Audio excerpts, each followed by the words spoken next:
This panel, ladies and gentlemen, the topic of our discussions and deliberations is economics of supply chain and logistics, the ever-evolving market and its impact in the next 5 years. So we are going to be doing again a little bit of this crystal ball gazing only, analyzing the economics, how the markets are going to be shaping up, how it's going to be evolving in the next 5 years. Let me invite first the moderator of this session, Mr. C. Subhakrishna, National President, IIMM. Please join us, sir, on the dais here. Warm welcome to you and thank you for your presence. So you can take the center one. Inviting our panelist, Mr. Sambit Tripathi, Director, Ministry of Shipping. Mr. Rakesh Alia, Managing Director, Marketing and Communications, FedEx. Mr. Vinod Kumar, Managing Director, Operations, Consulting, Accenture Strategy. Captain BVJK Sharma, JMD and CEO, JSW Infrastructure. Dr. Ravi Prakash Mathur, Senior Director, Supply Chain, Dr. Reddy's Laboratories. And Mr. Prabir Roy Chaudhary, ED Shipping and Transport, SAIL.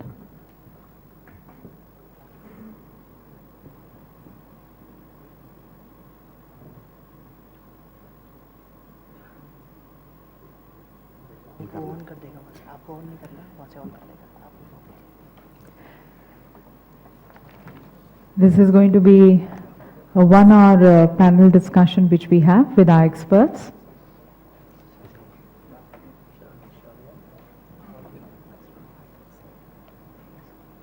Hello. Good morning. And I would like to hand over to Mr. Subhakrishna to moderate the session and for his opening remarks, inviting him for the same.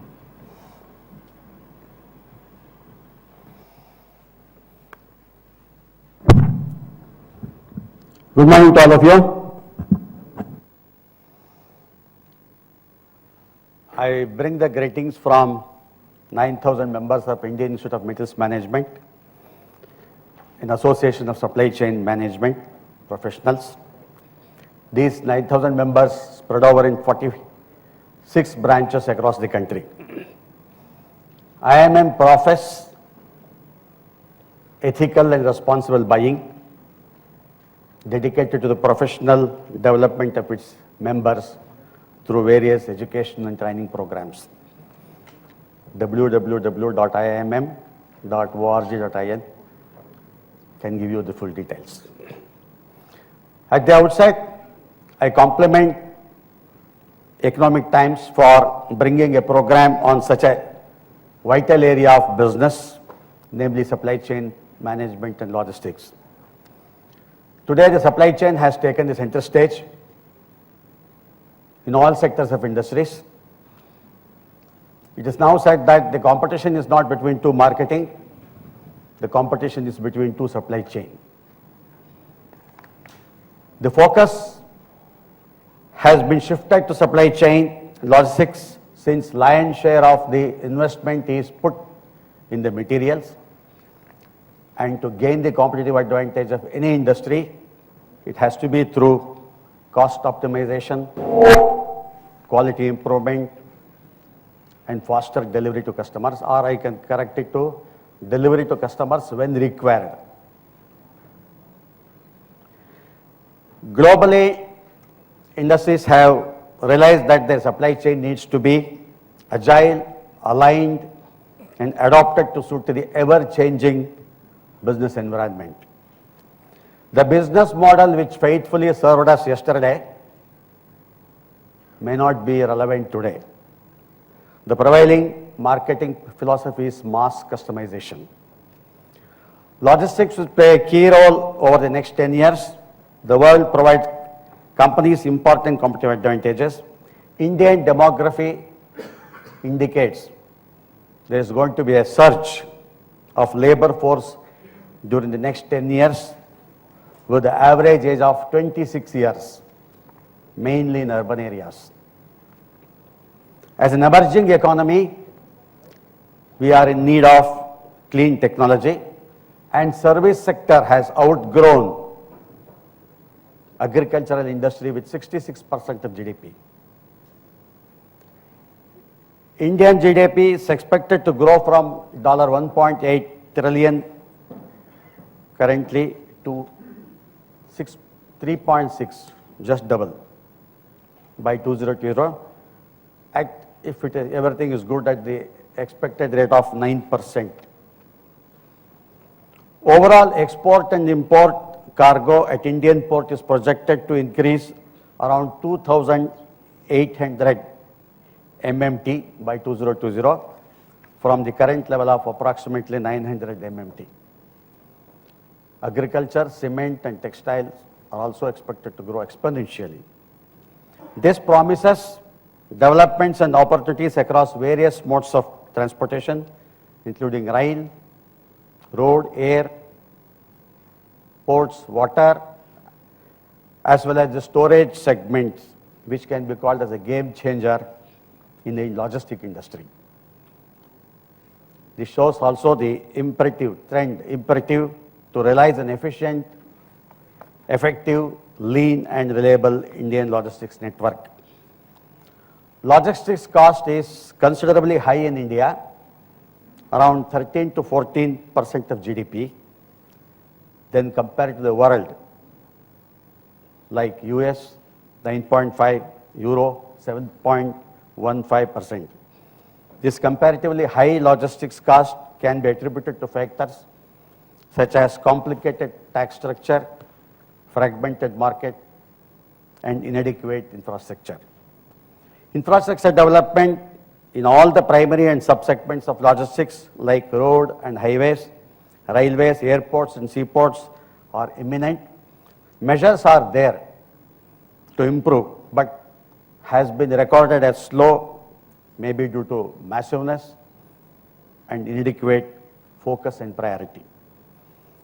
Our time is extraordinary. Competition has never been so fiercer and changes never more revolutionary. Globalization, deregulation of market, IT development are major changes that clearly affect the environment wherein the companies are working. With the new government in place, a lot of euphoria. Just yesterday only, I saw Mr. Arvind Mayaram, India's Foreign Secretary, Finance Secretary, assured the global community that policies of the new government will deepen the reform process to put the economy on sustainable and balanced high growth path, which is in line with the G20 objectives of strong, sustainable and balanced growth. Industries expect government to introduce policies to support growth, development and job creation. With this opening remarks, I would like to start the panel discussion. The model I would like to follow is each of the panel's eminent speakers from leading industries will speak for about 5 minutes. Then there are some questions to be asked from my side, and thereafter few questions, provided the time permits, from the audience also. I'd just like to close with the remark, Peter Drucker, a management guru, who said that the only thing we know about the future is that will be different. Thank you.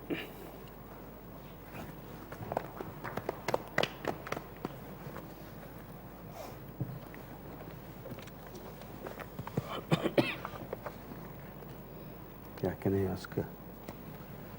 I will request Mr. Sambhav Tripathi too, although he has already spoken, but still in this context. Thank you, and good morning to all of you. The initial issues that were deliberated upon were general in nature, and now with specific to the topic in hand, I would like to flag a few issues which have a bearing on the entire supply chain management, logistics, and so far as it concerns the seaports, and more specifically major ports in the country.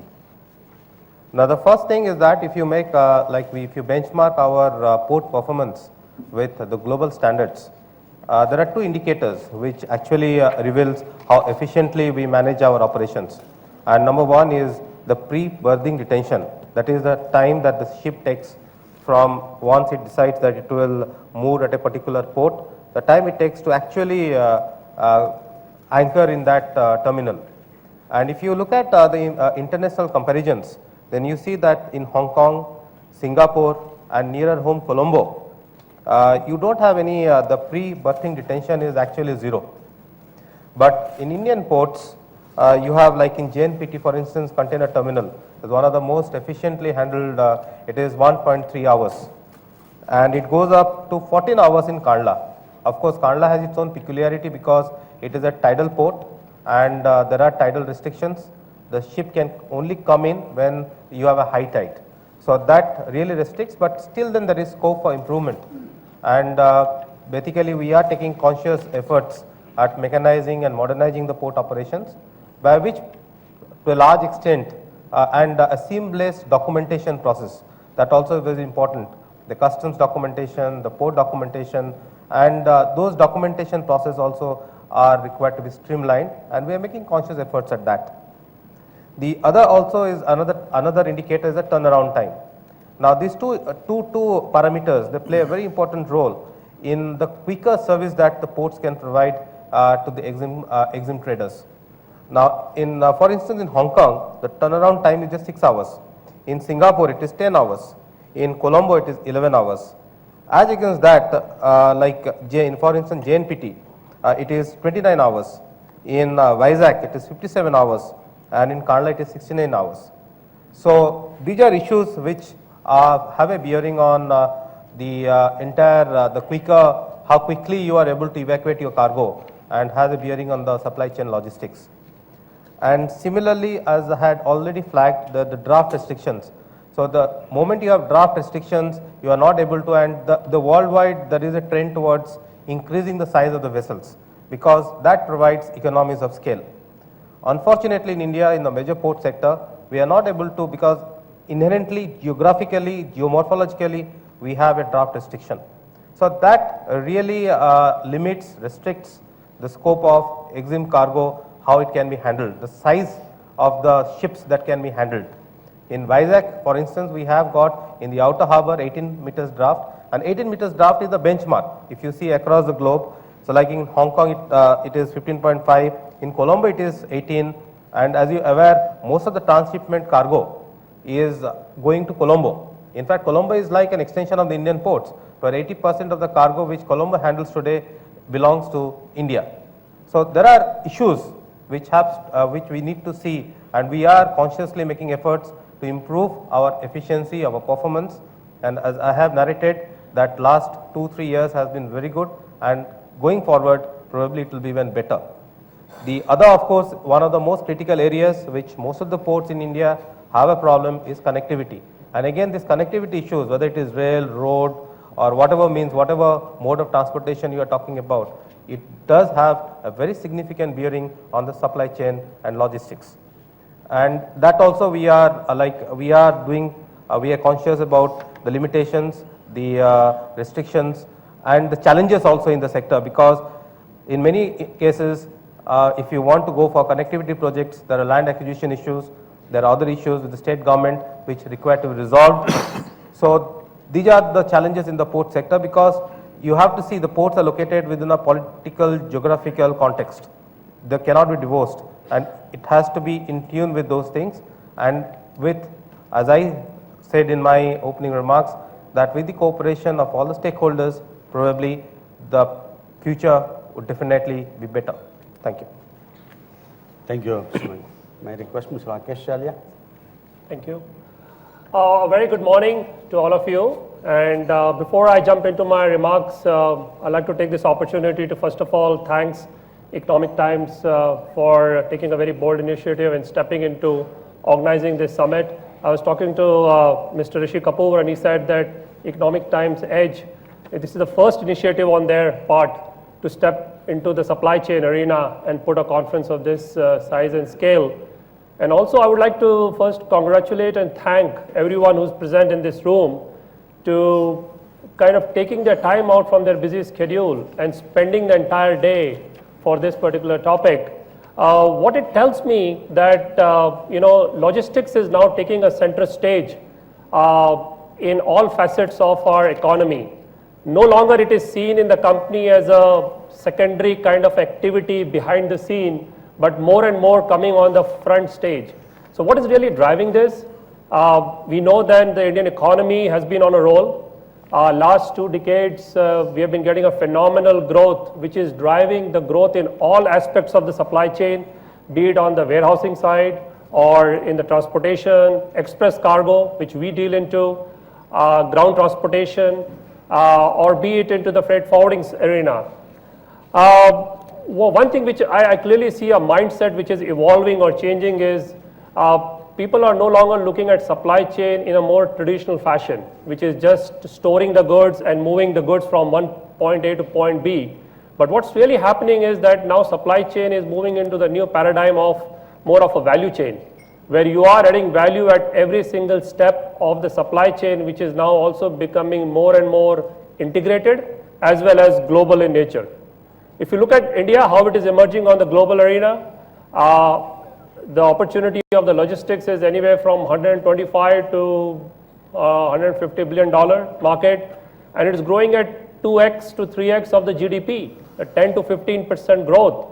Which are the other sectors which are growing this fast? So that clearly shows that not only this space is big, but also it's growing very rapidly. So what are some of the elements or trends that are driving or will be driving in the next 5 years, which are evolving? So if I talk primarily from a demand perspective, looking from a customer perspective, the customer requirements are becoming more and more dynamic and unique. What does that mean for the supply chain? The supply chains are becoming more and more complex. Just to give you an example of a company called Zara, which you may be familiar. We don't have too many ladies in the audience here, but I'm sure men are equally aware of this company. They are bringing new apparel items in the market 90% faster than the industry standards. The product lines are expanding. The appetite for the consumer to gain access to the products is becoming more and more dynamic, and that's why we see, and if you talk about even at home, companies like Samsung, if you look at one of their products, Galaxy, they have got 50 different type of the same product available in the market. So what is that telling us? The supply chains are definitely becoming more and more dynamic, they are becoming more and more complex. One trend that we are seeing from a demand perspective is that more and more customers or companies are looking to outsource their supply chain. If you look at in India, approximately customers on an average 50% of their logistics are outsourced, but that trend is changing. And we expect in the next 5 years that more and more outsourcing is going to happen, because what companies want to do is they want to focus on their core. They want to focus on what their core competency is and let the 3PL providers manage their end-to-end supply chain. The other thing which we are observing in this space is essentially that more and more companies are looking for a one-stop solution. Gone are the days when the companies were looking for multiple providers to manage the different aspects of the supply chain. They are now looking if a single company can come and optimize their supply chain, reduce their cost, and bring the efficiencies in their integrated supply chain. Today, if you look at logistics as a percentage of the product cost, it's around 20%. Which you compare it versus the developed economies, it's at least 4 to 5 times higher. So that clearly gives us a very signal, which is loud and clear, that we need to bring the cost of logistics down as a percentage of our product cost. Talking from a supply side of the equation, what we are observing, and that's a trend that we expect for the next 5 years going to continue, and in the long run, is more and more sophisticated players are now stepping into this space and putting a lot of investment in building up their capabilities to provide a more high-class elements of the supply chain. So just to give you an example of what we have done as FedEx, For the last 3 years, it's been a very phenomenal journey for us. We have significantly invested in all elements of supply chain, be it on the warehousing side, being it in terms of the transportation, whether it is air transportation, ground transportation, and the most important element being on the technology side. That's been our key focus area because we truly believe that in the days to come, technology is going to play a major role in making the supply chain more efficient as well as more cost effective. Today, if you look at the state of the warehousing, they are not optimal at all. If you look at warehousing, they constitute around 20 to 25% of the total logistics cost. 80 to 85% of the warehouses that exist today are suboptimal. They are less than 10,000 square feet of space, and that trend needs to change. One of the things that I'm sure that every single person in this room is very familiar with, and it's very close to our heart, and this is more related to the regulatory changes, is a lack of a uniform tax regime. So I think the GST is going to play a big role. I don't have to preach the choir here and tell them how important the GST is, but we all know the day the GST is going to be put in place is going to significantly improve the efficiency in the supply chain, particularly in the warehousing space, where even for us, we'll be forced to put more single large warehouses versus having a more distributed warehousing that exists today, which is very inefficient way to operate.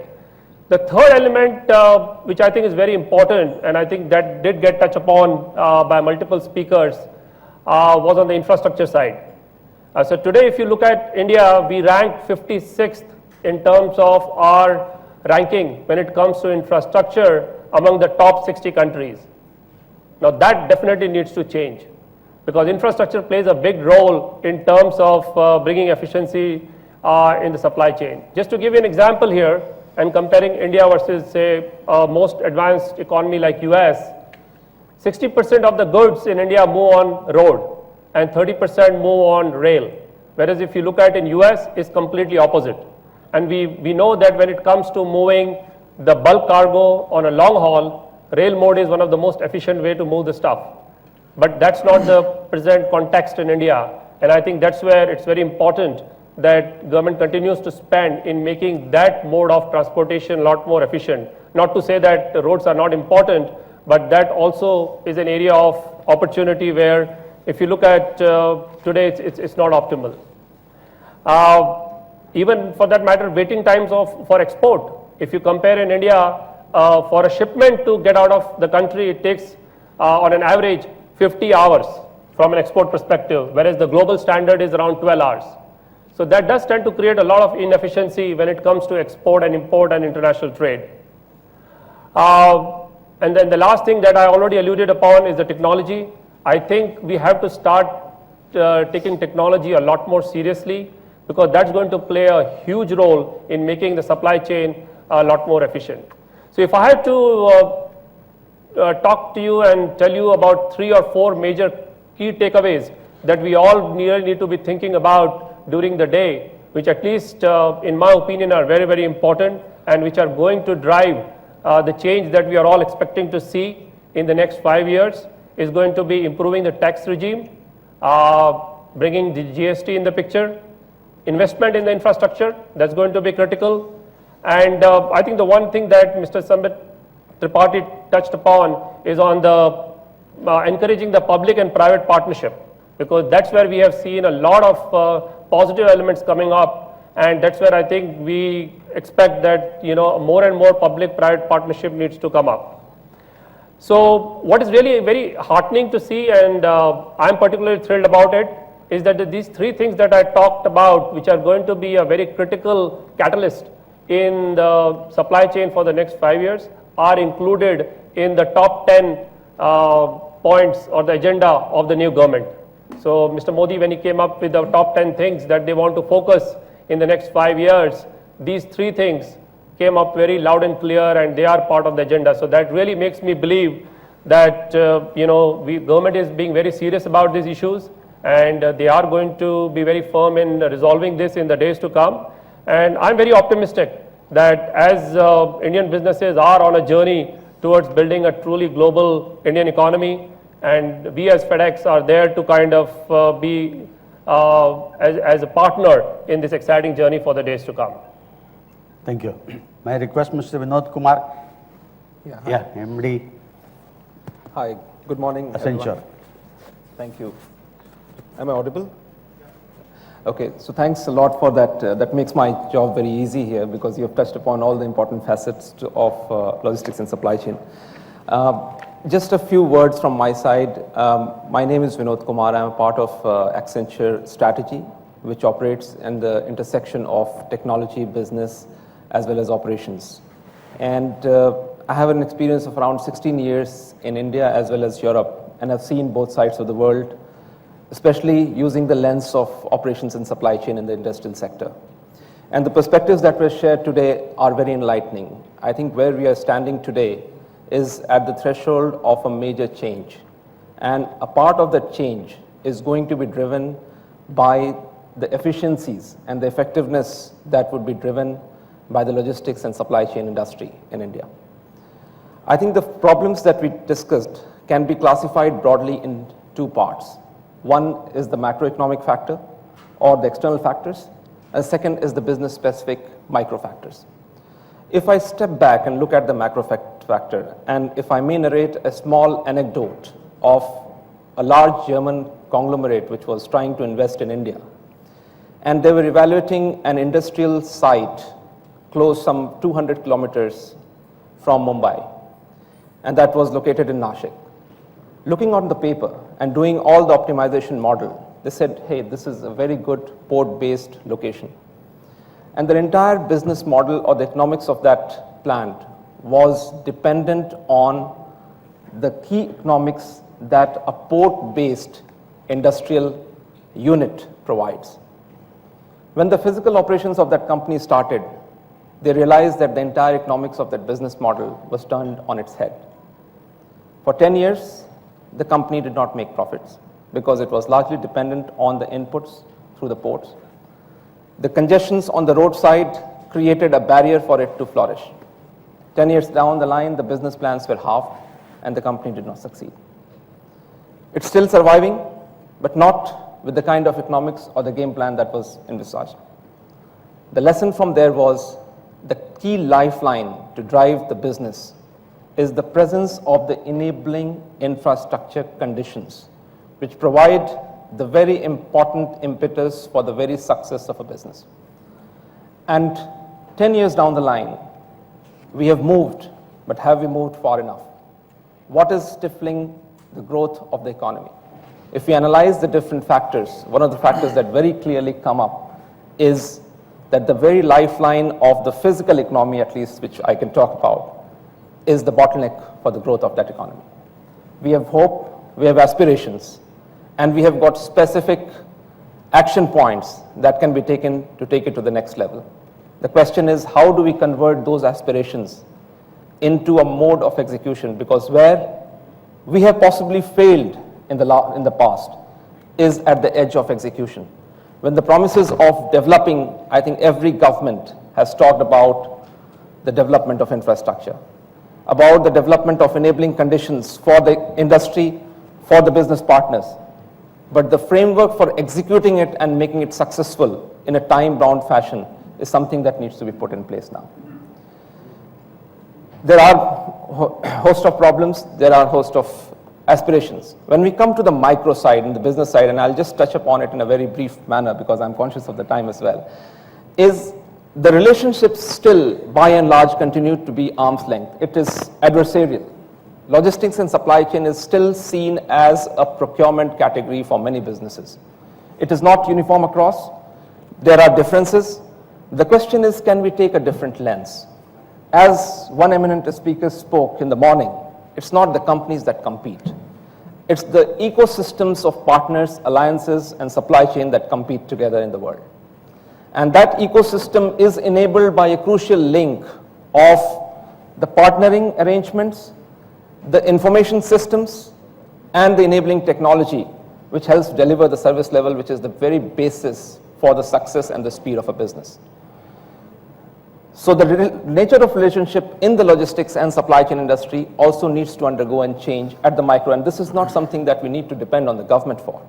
This is for the businesses to change the perspective from measuring the logistics services on a unit cost basis to the concept of total cost of ownership.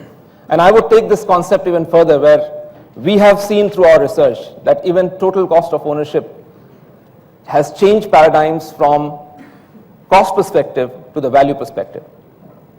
And if we take an example of the current e-commerce growth in India, to take one example, they don't compete on the costs. They compete on the reliability of delivery. They compete on the speed of market. They compete on the flexibility of being able to reach everywhere. So this is not just a cost play. This is a value play.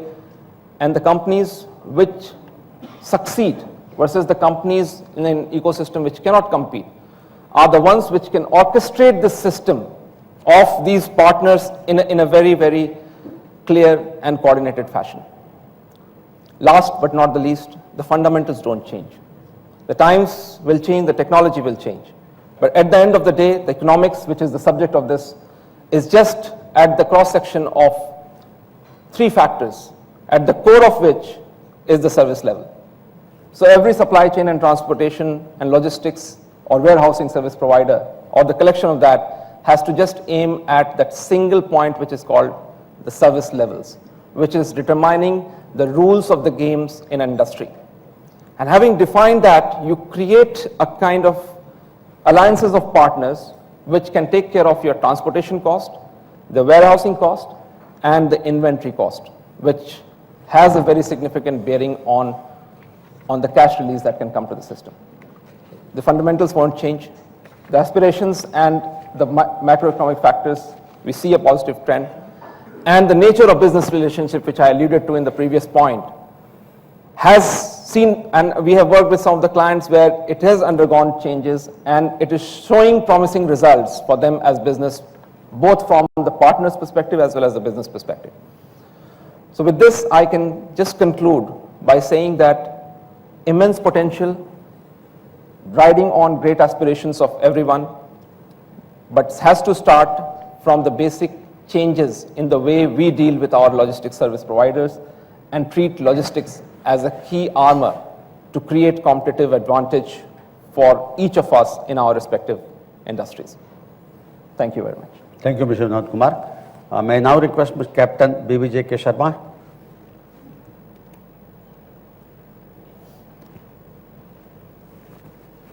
Good morning. Am I audible? Well, we have a very apt session at the moment going on for the supply chain management. We in JSW Group today are very thankful that Economic Times took this time and the initiative to call for such conference, and I've been listening to the Honorable Minister and other distinguished speakers. JSW as a group today, we are investing about 10,000 crores in the logistics itself. If you take the steel turnover is about 65,000 crores. And we are very much hopeful that in the present regime, we'll be able to optimize this cost. And I was hearing Mr. Subbakrishna talking about the logistic cost in India is percentage of GDP being 13-14%, where the desirable levels are about 9-10%. And I understand through one of the McKinsey report that because of this, India is losing about $50 billion annually today. And if this continues, we are likely to lose almost $150 billion in next 6 years. Now, time has come that all the time we have been talking about deficiency, government, lack of decisions. But now, even we need to sit up and see what we can do and what government can do. I have been interacting with the government in various forums, and I personally feel that the creation of infrastructure and the operation of infrastructure now have to be dealt separately. While government is very upbeat about creation of infrastructure, in the short term, they are going to suffer with lack of funds. I've been hearing Mr. Tripathi about the PPP models, and personally, though a lot of projects have come up, but as Mr. Vinod was saying, execution challenges are still around. So infrastructure creation through PPP route is not taken the speed that it should take. And for this reason, I've been spearheading one of the associations to ask for amendments in the PPP sector itself. Today's PPP, especially in our shipping sector that I can talk about, the risk allocation and risk sharing mechanism is still not there. Most of the risks are added to the private sector, and the dispute resolution mechanism is not there, but I'm happy that Mr. Tripathi mentioned that they are now bringing a dispute resolution mechanism, and 30 years of model concession agreement is too long for you to adopt technological changes that come. So we are requesting that every 10 years this should be re-looked at. There should be a provision that we will be able to renegotiate certain contractual terms. And there has been a positive response from the Honorable Shipping Minister, and when looking at the shipping sector, which is one of the major factors of the logistic cost, where more than PPP enablers of, there is a 10-year tax regime where there is a issue of capital gains coming in.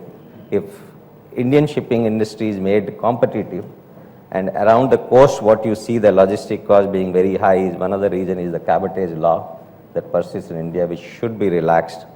But moment minister is trying to relax that, the Indian ship owners are not agreeing because they do not have the level playing field with the foreign ship owners. And when we talk about the sea freight, Mr. Tripathi was mentioning about the sea freight advantage of $9 from South Africa. Many regions which come into this is as he says, the lack of draft, the lack of productive mechanisms, metal handling systems in the ports. So what we did in JSW is, as the steel was growing, as energy business was growing, we created this model of faster execution of infrastructure. We created ports, and we have created depths to start with. That minimum we will take in is a 70,000 ton vessel. Moment we did that, we saved almost $19 million, and within that I could do a port project in Goa.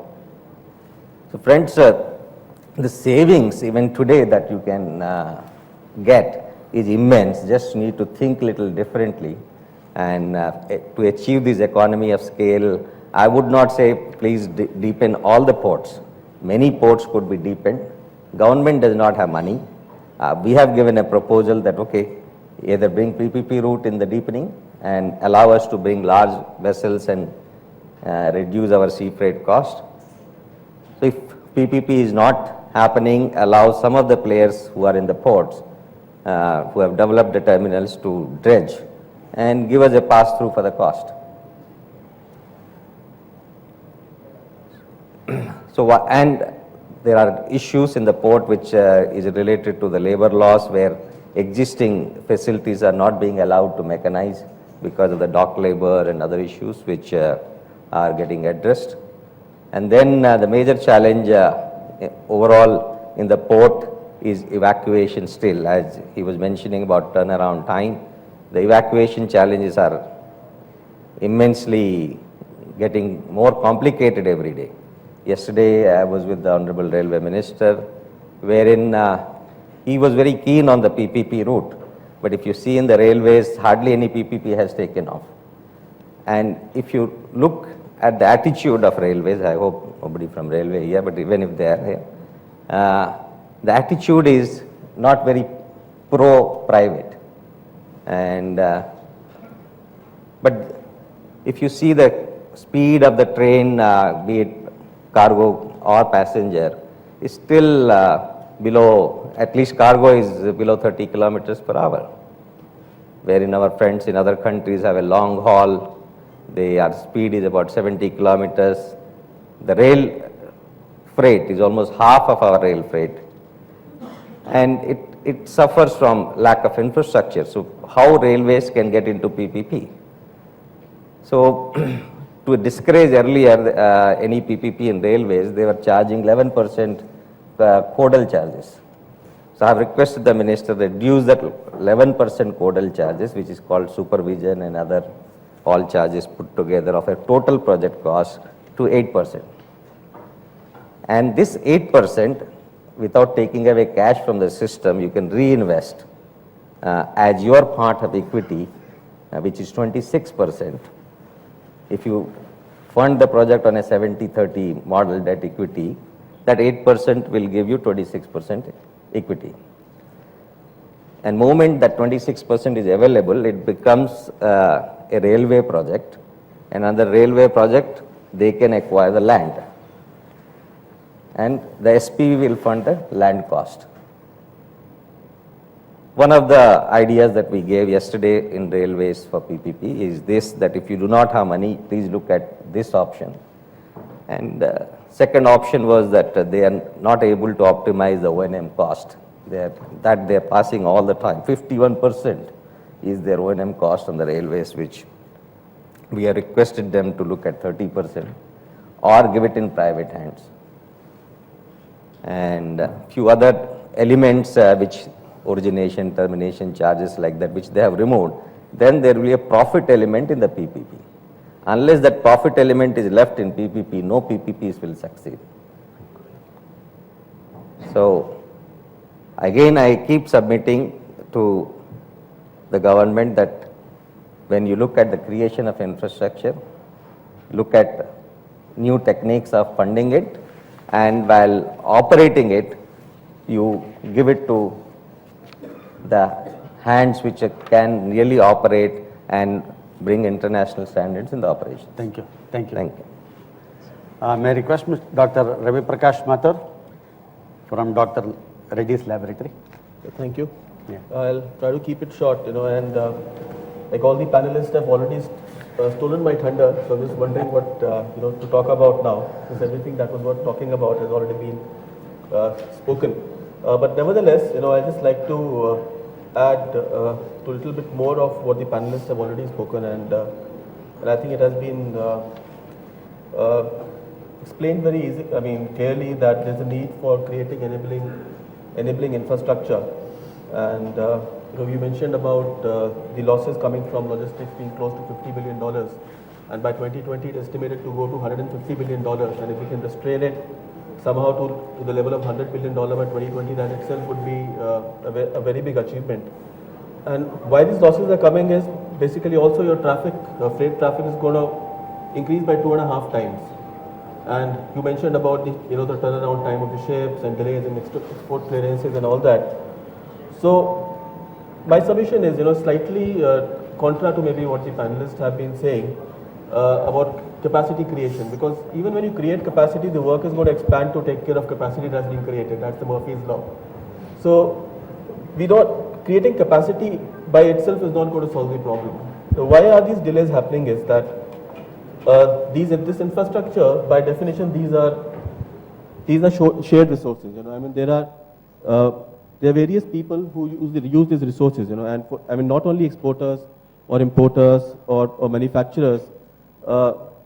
The logistics is happening in places like airports, ICDs, CFSs, ports, and there are a lot of stakeholders. There are the service providers, there are the carriers, there are the surveyors, the ground handling agent, and there are regulators. There are the customs, there are health regulators, so on and so forth. Now, what we need to understand is that each of these stakeholders have an interface, and the delays that are getting created are possibly, in addition to the lack of infrastructure, also the delays that get created because of these interfaces. So we need to also look and examine that by design, are we creating a delay? And is it possible that somehow our policies and our procedures and not the infrastructure has become the constraint? For example, to get a simple shipment of pharmaceutical cleared from an export terminal, I need to deal with the customs, I need to deal with the custodian of that airport, I need to deal with the health authorities, and there's an interface. I need to deal with the freight forwarder. So bringing in a system view, so bringing in thinking from lean philosophy, can we look at the procedures? Because my guess is that in addition to the constraint that the infrastructure is creating, a big amount of constraint is also getting created by these procedures. So I think we need to bring in that element, and maybe there are some savings that can come by looking at procedures and policies that exist at these points of interface. So I'd like to keep my remarks short, and thank you for the opportunity. Yeah. Thank you. Mr. Prabir Rai Chaudhary. Thank you, sir. Good morning to everybody. I'd like to thank Economic Times for giving us this opportunity to speak on this forum and share some of our thoughts on the supply chain management and the logistics issues on the customer perspective. I'll be dealing mostly on the steel sector. I look after the area of import logistics for sale, and I'll be limiting myself to that area only, and not deal with the areas of supply chain management issues on the finished steel or the raw material, domestic raw materials like iron ore, etc. The previous speakers have all covered most of the issues that are there in the supply chain issues, supply chain management and the logistic issues. So I'll try to bring in a concept or present a picture as to what the steel industry is going to offer to the logistics industry in the coming 5 years, which we are looking at in this panel discussion. India is the fourth largest producer of steel in the world, and is likely to become, can take over the position of second in the world steel production in the coming few years. The present capacity of Indian steel industries is about 95 million tons, which is likely to go up to 200 million tons by the year 2020. And the national steel policy says that the projected steel production in the country by the year 2025 is going to be around 300 million metric tons. Most of the steel industries import sizable quantity of coal, which is called the metallurgical coal, for the production of coke in the steel plants, which is a very big raw material for the production of steel. The quantum that SAIL imports at the moment of coking coal is to the tune of about 12 to 12.5 million tons. SAIL is likely to increase its capacity from a level of 13 million tons to 24 million tons by the year very shortly, and the import volumes are likely to go up to, for the coking coal product, is going to go to about 18 to 19 million tons. SAIL also has a vision of increasing its capacity to the 50 million tons by the year 2025, where these coking coal import volumes are likely to go beyond 35 million tons and even may touch about 40 million tons. The issue of logistics for handling these materials from the importing country and reaching it to the steel plants, which are 5 at the moment, mostly located in the eastern sector between the states of Jharkhand, Odisha and West Bengal, and the other one in Chhattisgarh. Getting the material from different sources, handling them in different sources, different ports, and then moving them into different plants in different categories, in different proportions, is a huge challenge that SAIL faces so far as the logistics of imported coking coal is concerned. The previous speakers have all spoken about the port issues. Mr. Sambit Tripathi has made my job very easy because he's given a lot of insight into the port sector as to what is going to happen in the port sector. I'll just limit myself to the very basic things in the port sector that we as customers would be looking at or looking for in the coming days when the volumes are going to increase. The deep draft port has been a necessity for handling of bulk cargo. It gives a tremendous advantage to the importers in terms of the freight benefit and savings of the foreign exchange. All these deep draft ports have to come up in the sectors, in the areas which cater to the steel industry in the eastern sector of the country, that is the east coast of India. We have the ports, 12 major ports, and some, we have talked about 200 minor non-major ports. Very few of them are in a large scale. In the eastern sector, we have very few non-major ports. In the states of Odisha, Andhra Pradesh, and we would be looking for more and more number of ports coming up in this region, where the volumes which are going to increase by leaps and bounds should be able to be handled effectively and efficiently without any pre-berthing delay at the ports. PPP mode, we have talked about PPP mode. We have also talked about the issues arising out of the PPP mode. Most of the ports have become landlord ports. They are very happy to give the jobs on the PPP mode and collect the revenues against the quantities that are handled by the PPP operator. Probably this is the time when ports will have to engage with the PPP operators to see that the customers, that the cargo, that the reputation that they hold is upheld by the PPP operators, and the port is taken from a smaller height to a very big height in the years to come. We've also talked about the interfaces and the various partners in the logistics chain. So far as SAIL is concerned, rail is a very big partner in the logistics chain for the steel industry.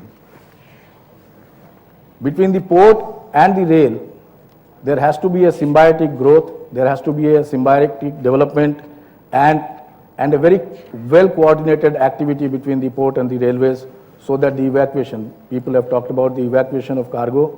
Most of our cargo is evacuated through the rail route, and this evacuation can happen in case only when the port and the railways work in tandem and create facilities which is beneficial to both the agencies and the importers as well. The exchange yards at the ports, they need a lot of renovation, lot of modernization, so that the railway rakes which are loaded, they don't stay there for days together for movement to the importer for the use in the production of the material. The railway system today moves, the freight trains move at a speed of less than 30 kilometers. One of the panelists has already said that it moves at a speed of less than 30 kilometers. Probably there is a need for the railways to see that they give time-bound deliveries to the importers or the rail service users. There is a need for reducing cross-subsidization of the passenger rates through the freight rates. Coking coal, as I have already said, is an item which cannot be loaded to the fullest extent as far as the particular type of wagon is concerned. But the freight rates charged are, the idle freight that we pay is about 7 to 8% of the total freight of the total quantity that we load into a wagon. Railways also need to look at the weighment facilities that they provide at various positions for giving an accurate account of what they are actually carrying for the importer, so that the RRs or the freight payments are related to the actual quantities that are being moved. Any erroneous reading on this creates a lot of confusion or complications for the importers vis-a-vis customs and other statutory authorities like port and port, etc. Rai Chaudhary will take up further on questions. Okay. Okay. It's okay. I think most of the other points have already been covered. As the sir is saying, we can take up things in the question hour. Thank you, thank you. Now this is a question to Mr. Sambat Tripathi. See, we have known about 74 vessels are already there. 8 more are on order. And then how do you, this SEIB, as total logistics manager, is it being used? All the vessels have been put to service, are being used effectively, optimally? Which vessels? I'm not able to understand the thing. SCI, Shipping Corporation of India. This I have to check back and get back to you. Okay. Because I don't actually handle SCI, so I'll not be having knowledge on this. I see, okay. I will move on to the next question. What are the precautions being taken? Because we have seen many times that the oil spilling and the harbor areas in high seas, etc. Is it controlled, or is there a... Actually, so far as the oil spill thing part is concerned, it is the Coast Guard, which is the nodal agency, and they have got the various tiers of security for ensuring that there is no oil spills and there is no environmental, whenever a ship is coming or a shipment is coming with hazardous material, then there are certain protocols which are in place. And if you see, there are very few instances where there has actually been an oil spill, and the Coast Guard is well equipped to handle such issues. It has been under control. Yeah, and in fact we have a concept called oil cess, where we collect a percentage of the oil shipment, and that is used for providing any kind of contingency arising out of such oil spills. Now, what are the expectations from government to improve the effectiveness of supply chain? I think you have already mentioned. Basically, with like for instance, the 3-4 instances I can tell. First of all, efficiency parameters have to be improved, number one. And second, I think 2 things which I have forgotten to mention here is the concept of captive facilities. Like for instance, if there is a industry which is located in the hinterland of the port and they want exclusive facilities in the port, then the major ports have a concept called captive facilities, where they can be given a space to develop a dedicated terminal or dedicated berth, and they can, like for instance, SAIL, or for instance we have Tatas, we have got Renuka Sugars, we have so many instances in the port sector like SR Oil. So they have got the dedicated terminals, and that really helps in the supply chain management, because that reduces your pre-berthing detentions, and you have an exclusive priority berthing rights in those terminals. So that is one. And the second is, we have got a land policy in place today, where if you want to have warehouses, if you want to have weigh bridges, if you want to have godowns, then the major port trusts have the necessary mechanism or regulatory framework by which they can allot, they can lease and license land. So, and as you know that amongst the 12 major ports, we have got around 2.64 lakh acres of land. So this can be leveraged actually by the port users, by the logistics, people who are engaged in logistics, providing logistics and other supply chain, which are part of the supply chain ecosystem. They can make use of the land bank which is available, and I think that would really facilitate quicker evacuation of cargo. One question which it's in my mind, do we have ports to handle the mothership in India?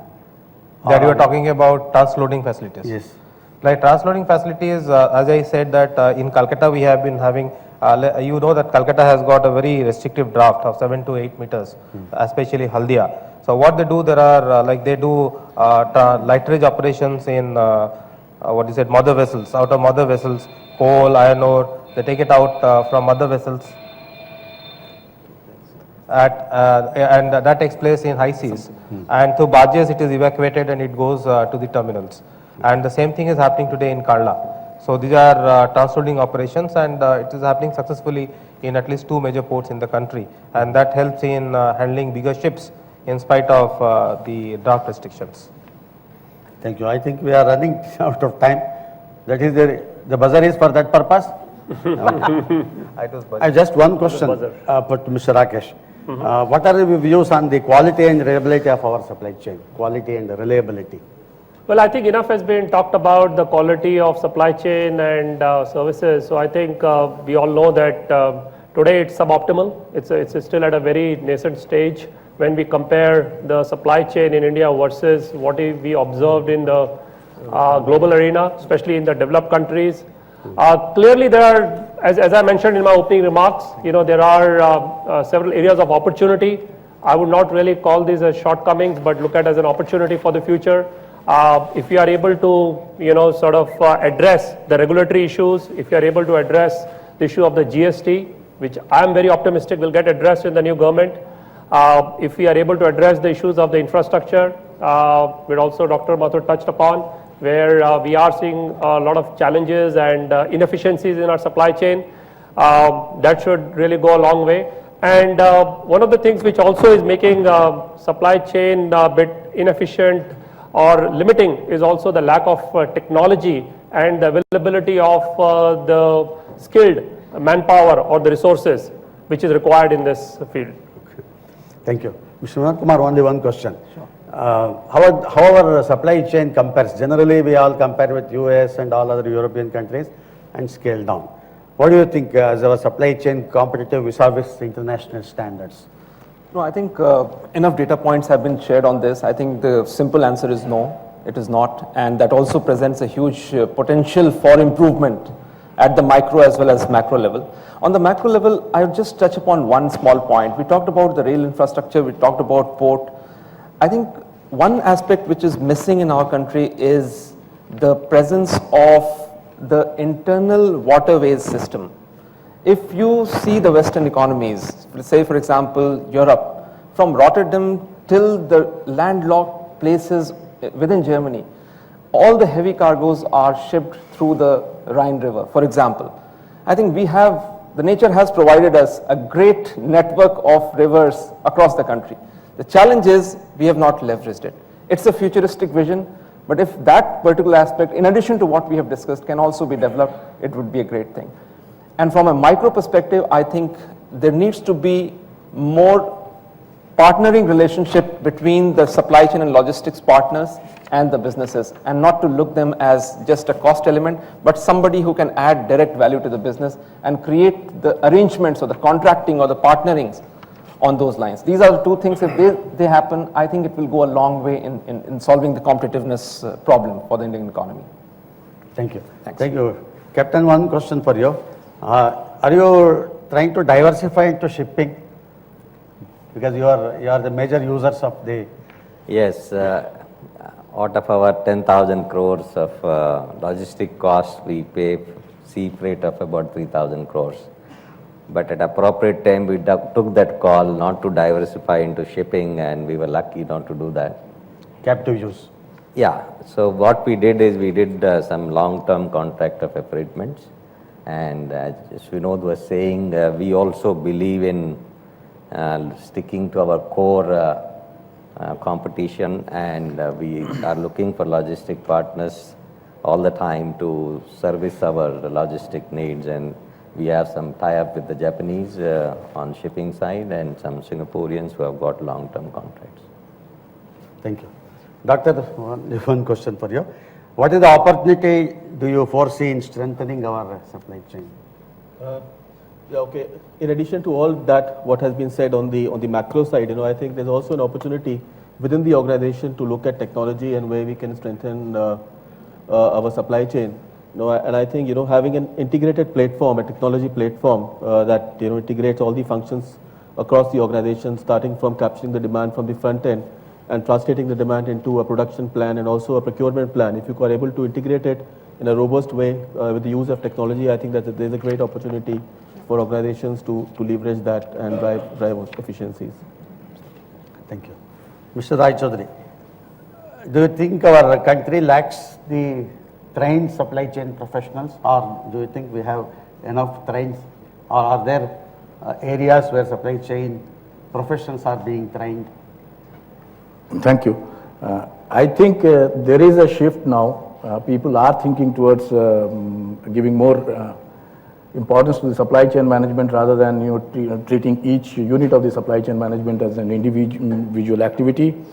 And the supply chain management professionals are also coming out now, and they are contributing. The mindset change is happening in the country, and probably in the next few years we'll have professionals in specific fields catering to the supply chain management activities, and that will go a big way in solving the issues of logistics. Thank you. Just if I have about 5 minutes to, yeah? Yeah.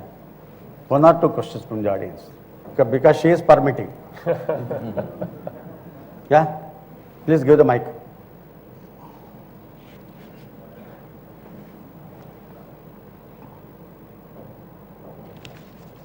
Sir, my name is Dr. Rajiv Sani. I'm a professor of supply chain management. You hear me, brother? Can you hear me? No, not audible. My name is Dr. Rajiv Sani, and I'm a professor of supply chain in Illinois.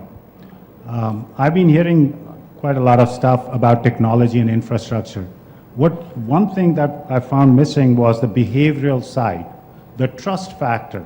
Now, I've been visiting from United States back home. I come almost every year. One thing that I find every year is the trust factor is going down and down and down. How is it impacting the supply chain in your experience coming from the industries that you are? To whom are you addressing the question? All of you. Oh. Yeah, you can answer. That's the question. And may I also add that I have a global project going on trust, and if your companies are interested, I would love to get the data from you. One question. Yeah. So that's a great question in terms of, and I'm assuming, making some assumptions here in terms of, when you say trust, it's between the businesses and the service providers.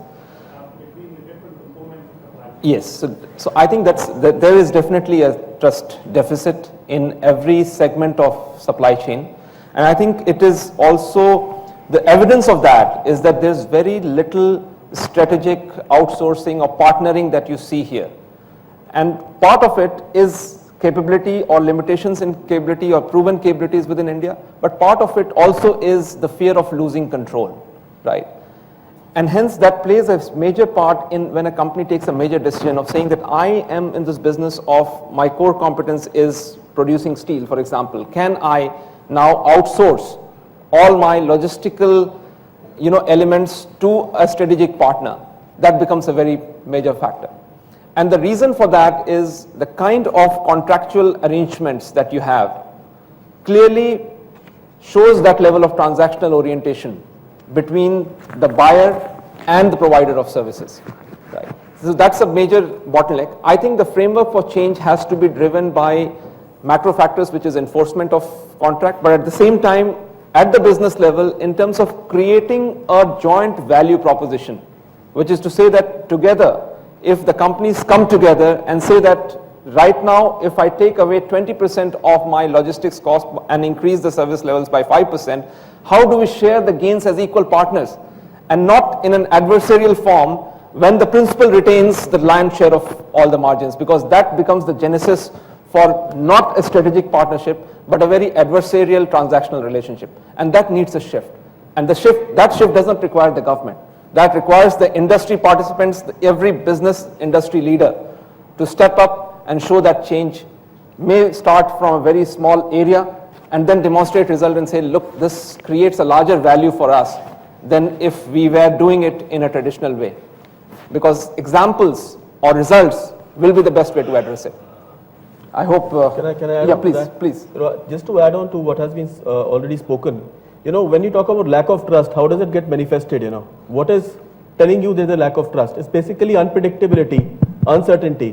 When your supply chain is giving you a result which is uncertain, and you experiencing a variability in the supply chain, that is what's giving you the feeling of untrust. And how do you react to that? Any business would react to that by building in buffers. You're building a time buffer, you build an inventory buffer. Yeah. What actually it means is you're sitting on a highly inefficient supply chain. Yeah. So if you make your supply chains more predictable, lead times more consistent, that's what it will actually translate into. If you are efficient, if you manage your supply chain efficiently, trust will automatically be an outcome of that.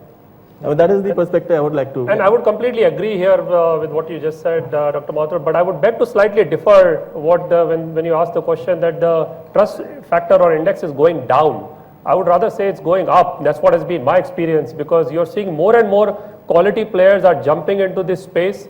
The space is getting more and more organized. And as you can see, the trend for outsourcing is now increasing.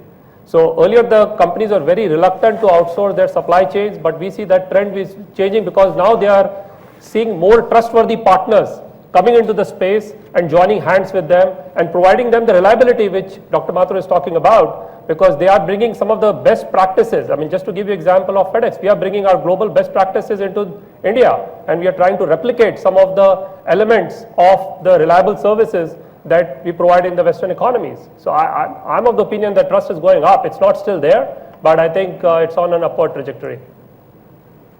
May I add? My name is Prahlad Narayan.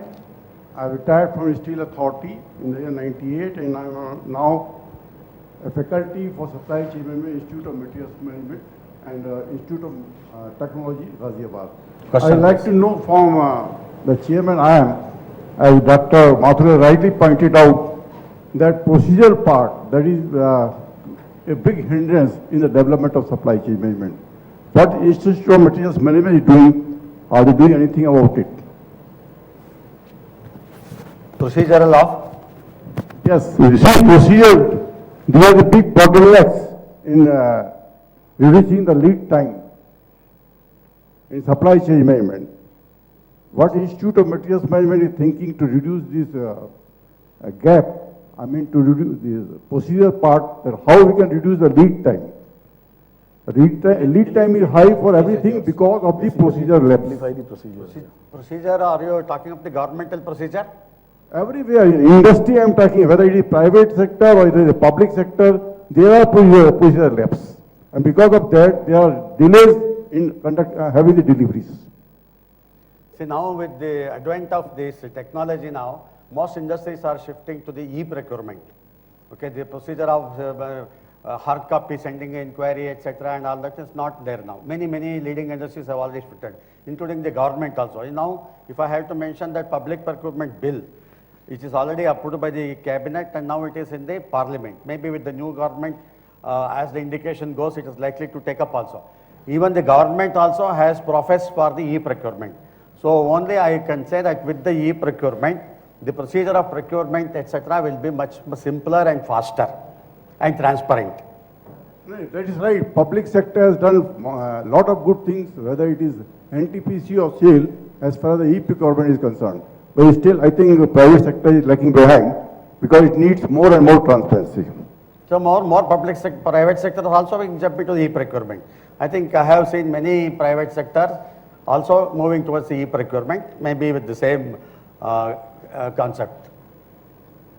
Otherwise, if you talk of the other governmental procedures, etc., where the documentations, many things have come up also, like documentations and import, and then if I have an import cargo has to be retrieved, it takes so much of hours, and then the documentations also are, some of the controls are there now, but it has fairly simplified, but it is getting simplified, slowly, perhaps it's slowly.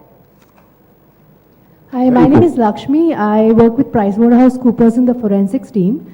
My question is, how much of your inefficiencies that we have spoken about in the supply chain can be attributable to frauds and pilferages and losses in the supply chain?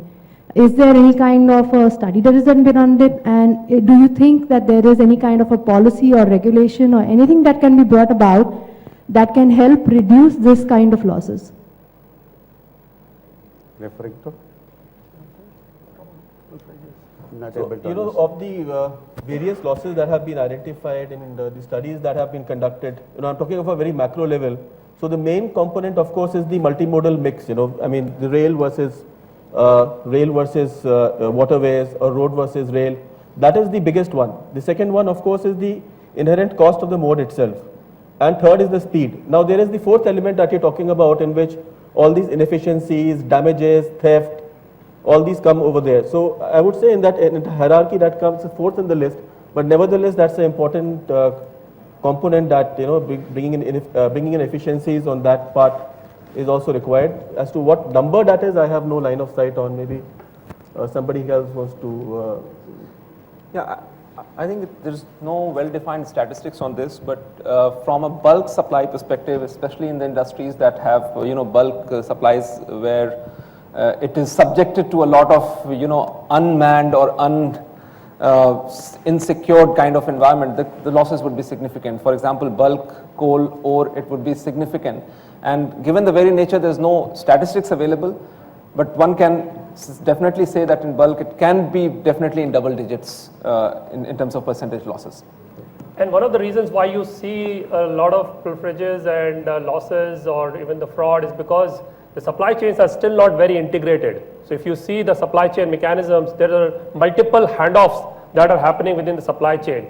So there is a vendor which is managing just only a small piece of supply chain, and there's a different vendor that is managing the other element of the supply chain. So what happens is when there are multiple handoffs that happen in the process, it does tend to create these issues. So that's where I think the need of the hour is that we move towards more of an integrated supply chain, where I alluded in my opening remarks that companies are looking to bring like a single player who can control the supply chain from end to end. Or multimodal for that matter, and as well as like right from the procurement to the delivery to the returns, they can do under a single network. I think that would certainly address to a larger extent these issues. Yeah. Yeah, Is it okay? We'll take the last. Last question. Just wanted to add Yeah. like this. One question last. figure. Please. myself Animesh Kumar from PDP Shipping and Projects Private Limited. I have a question for Captain Sharma, for whom the trade has a very high reverence. So I am talking from the paradigm of the service providers who want to bring in equipments and technology into the logistics sector. But no, when the technology and equipments are brought into the trade, it has got the age, it has got the cost. Most of the time when we deal with the industries, we find as of now, these days, most of the industries are interested in transportation from, say, point A to point B on turnkey completion basis. They are not bothered about the technology being used, the equipments being used. They just want the work to be completed on turnkey basis, point A to point B.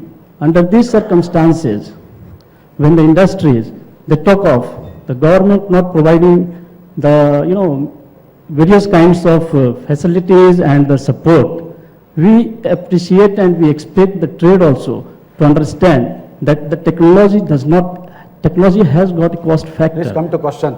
Direct question, please. Yeah, so my question is, it's not a question, it's just I want to know from Captain Sharma that how the industries can be made to understand that when we are using the service providers, you should also think of the technology, what they are using, and to incalculate the cost for that, and that should be a consideration. That is not happening, unfortunately, right now in the trade. Well, let me answer that we are very techno-savvy company, and as our fellow panelists were mentioning, the liability regime is the issue. While people are talking about trust factor, earlier we did not have service providers like FedEx and people of repute where the reliability is like given. Now when that regime was not there, this kind of our own innovative turnkey mechanisms have been derived at, and we are very much looking at the technological issues like one of the delegates mentioned about e-commerce. We have integrated ourselves with SAP, and we have a qualified vendor list and very strict qualification process so that we don't compare the best ones with ordinary ones. And we are giving due importance to the technology that people are using. And overall, the total cost that matters, the decision-making process happens on that. So we ourselves have introduced an auto-grade steel system which was being imported earlier. And we have a lot of partners now in the logistics sector that are showing up very good, reliable results. So I differ from you on that aspect that, the trust factor is increasing, more and more partners are welcome, and we are outsourcing our logistics as much as possible. Just to add on to that, when your customer is able to see your technology getting converted into a value proposition, if it's delivering value, they'll be willing to pay for it. Much before FedEx invented the track and trace, and there was a lot of money that was put into it, nobody was asking for track and trace. But once the track and trace was introduced, now that is available in every portal of every service provider. But sir, there are various cases, I am not talking in particular, we are talking in general. There are various cases that can be observed where the industries are using, undercut weight declaration for the transportation just to save money. That is not proper. And when we are talking of the equipment, we are talking of the transportation can be done on mechanical and also on the hydraulic. But when we are doing on the hydraulic, that is the requirement, it has got a very elevated cost factor. So when are we going to take this cost factor as the industry? That is a very prime question. This is just one example. So what I want to convey that the industry should also be open to the service providers, that what technology they are offering and what are the costs. At times there have been the wrong planning, and for that has led to the massive accidents also. And all these things can be considered, but what I appeal to the industry that they should also consider that what technology the service provider is offering, they should always take into consideration. Thank you very much. Thank you. No, I agree with him, but overall decision making in India still comes on a total cost basis, and we are very much aware of the quality, the service that we asked for, and we are getting that service. I think the technology must make a value proposal to the user, and it will definitely be utilized then. And the shift is taking place now. And somebody mentioned about the losses. When we have intervened ourselves, our losses came down to almost 0.1%, wherein when we have outsourced, the losses in especially raw material on the bulk side was almost 0.5 to 0.6%, which is very significant in the total cost. Thank you. Please. Thank you. And just adding, probably the service providers also need to talk about the technology, and so that what value proportion or what value addition it can actually bring. So that has to come basically from the service providers end. So thank you to all our panelists for sharing the views, the opinions, talking about various bottlenecks which we need to address, and probably in that incorporation of technology, what are the key drivers which are going to be adding more proficiency in our operations. Thank you to each one of you. May I request our moderator, Mr. Subhakrishna, to kindly present the mementos to our speakers.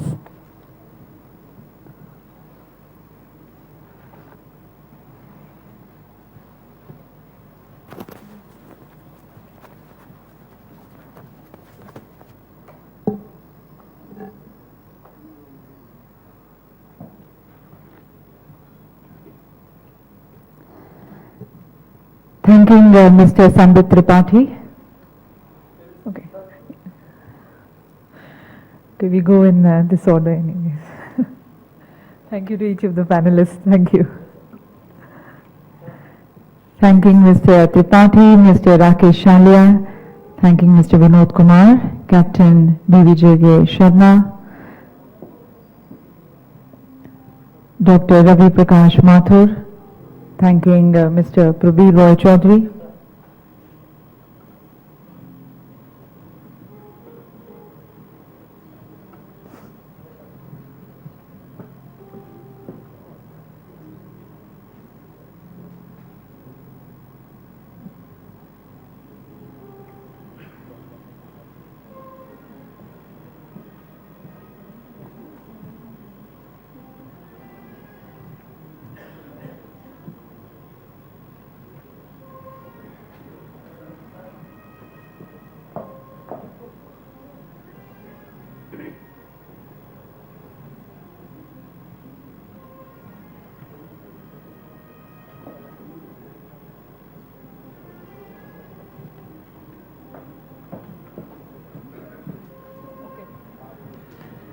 And to express our thanks to our moderator, may I request Mr. Rishi Kapoor to kindly present the memento to the moderator.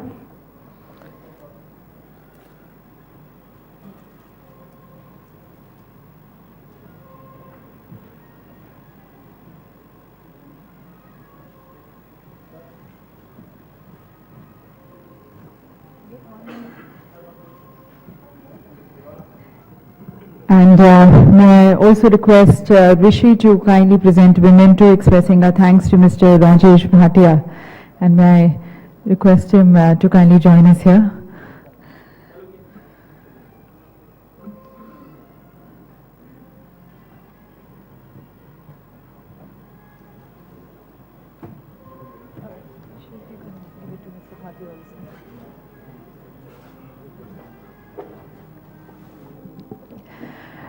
Thanking Mr. Rajesh Bhatia, Managing Director, Sales India of FedEx, for all the support which they have extended to this conference. Thank you for this beautiful association. Thank you.